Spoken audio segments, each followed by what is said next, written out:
Good evening, folks. Triple Crown here, coming to you from Vancouver, British Columbia. It's Wednesday, now the evening. My final video of the day. This one is going to be about, well, as you can see, 1939 series, continuation. The topic is Cavalry.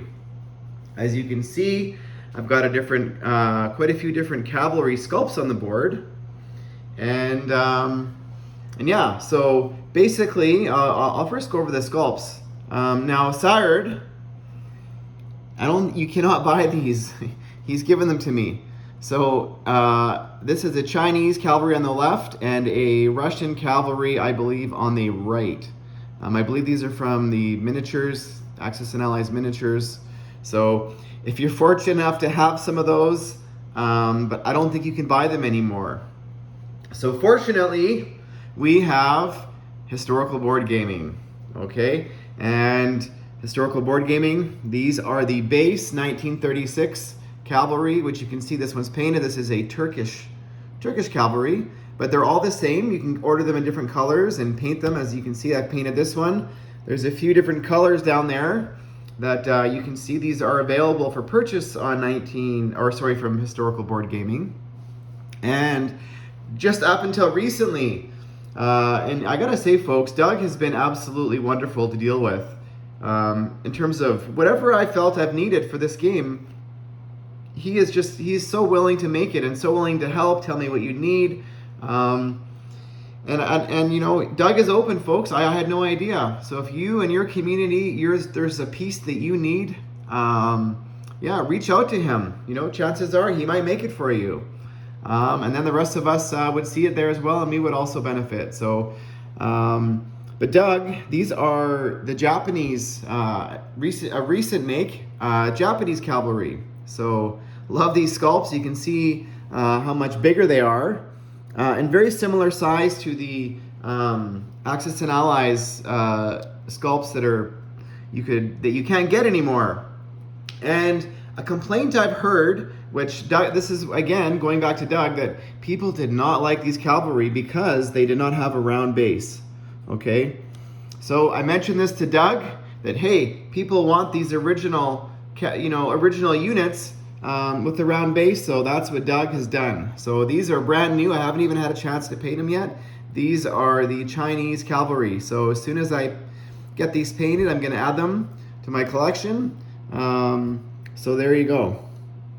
Those are the Chinese cavalry, and I believe he's got a few different poses. This is the pose that I think he's got 4 different poses that I liked, but they have a round base. They're sturdy, and I think they look pretty cool.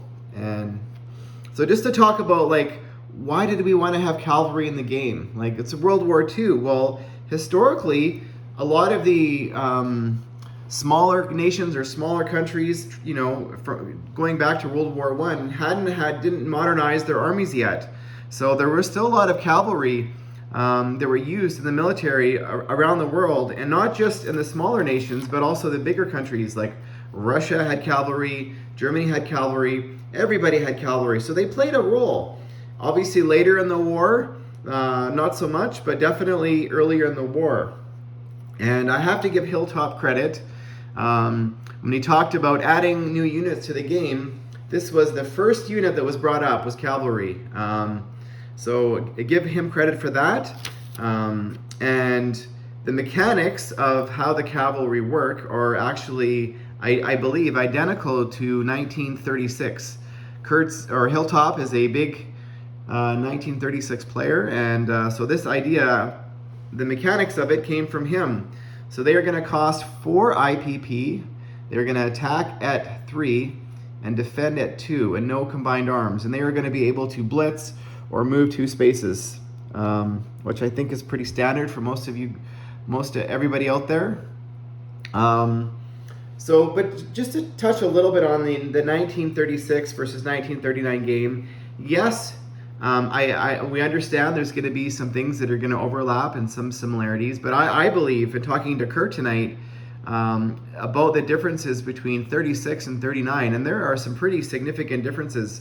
But you know, But I believe there's enough there. There's enough people in the community that we're going to be able to either enjoy one or enjoy both, or enjoy one and enjoy a game from a different company. So this is not meant to be in competition with 36 by having Cavalry. We just thought it was a nice addition. And again, with all of the new units, a lot of them that we're introducing to the game, they have restrictions. So, well, what does that mean? Well, everybody can buy Cavalry at the start of the game, which is, that was going back to World War I, so that makes sense. But we're only going to allow 3 in gameplay at one time. So I'm going to remove all of these units just to make this a little simpler for you guys. So let's just pretend that Japan has 3 Cavalry in gameplay. This turn, it's the start of their turn, they cannot purchase any more because they already have 3. But if this round they lose 1, the next round they're able to purchase 1 more. So, but if they don't want to purchase any, they don't have to purchase any. So that's the simplicity of how Cavalry works. Hope you folks like it. And bringing some more historical accuracy to 39. Now in closing, got something a little bit different. Obviously it's going to tie in the theme of motivation, but believe it or not, folks, I used to do this, giving these motivational talks as a hockey coach to the teams that I used to coach. And it's been over 15 years since I've coached. So a lot of this stuff, I'm getting up to speed again. And so bear with me.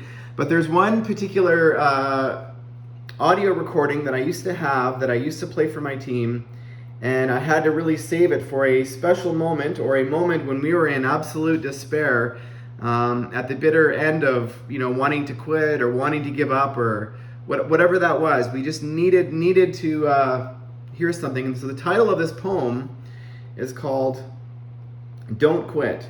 The audio version that I had is by somebody by the name of Don Cherry, who is sort of a hockey icon or legend in Canada. For Canadians, most people know who Don Cherry is. But this actually isn't his poem, but these were his words, the best that I can transcribe it or I remember. I've never actually given it myself, but I'm going to do my best here. So that's when I say it's going to be a little bit different. So bear with me. The title of the poem is "Don't Quit." And it starts out by, here's a little poem my dad told me to think about when things were going tough.